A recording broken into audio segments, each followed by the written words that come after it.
India speaks daily को subscribe करें, उसके बेल आइकन को ज़रूर दबाएं यदि आपको इसकी पत्रकारिता पसंद हो। धन्यवाद।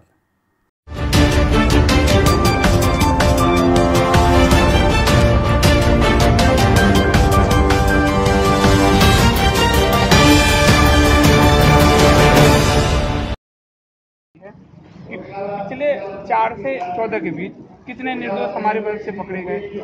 हर जगह बम विस्फोट हो रहे थे। आज कम से कम इस 4-5 साल में आतंकवाद बाउंड्री पे है, हमारे बॉर्डर पे है। देश में कोई बम विस्फोट नहीं हुआ है। हमको जो बदनामी मिलती थी कुछ लोगों की गलतियों के कारण पूरे समुदाय को, वो नहीं हो रहा है।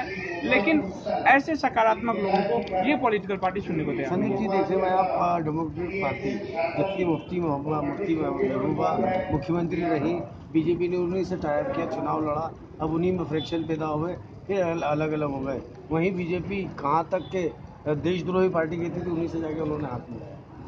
अब उसके बारे में क्या कहना? मुझे आप लोगों का अगर ध्यान हो कि 14 के बाद पीएम मोदी ने एक वक्तव्य कहा था कि मैं गलतियां कर सकता हूं लेकिन मेरी मंशा गलत नहीं होगी। जो जम्मू कश्मीर का पूरा चुनाव देखेंगे, जो वोट था 28 सीट कश्मीर वैली ने पूरी तरह से वो उनके साथ गया, जम्मू पूरी तरह से इनके साथ गया। तो वो एक प्रयोग था कि दो तरह के वोटर्स को हम साथ लेके चल सकते हैं क्या। लेकिन जब उनको लगा कि अब तो दम घुटरा ये नहीं चल सकते, तो वो अलग भी हुए एक जगह पे।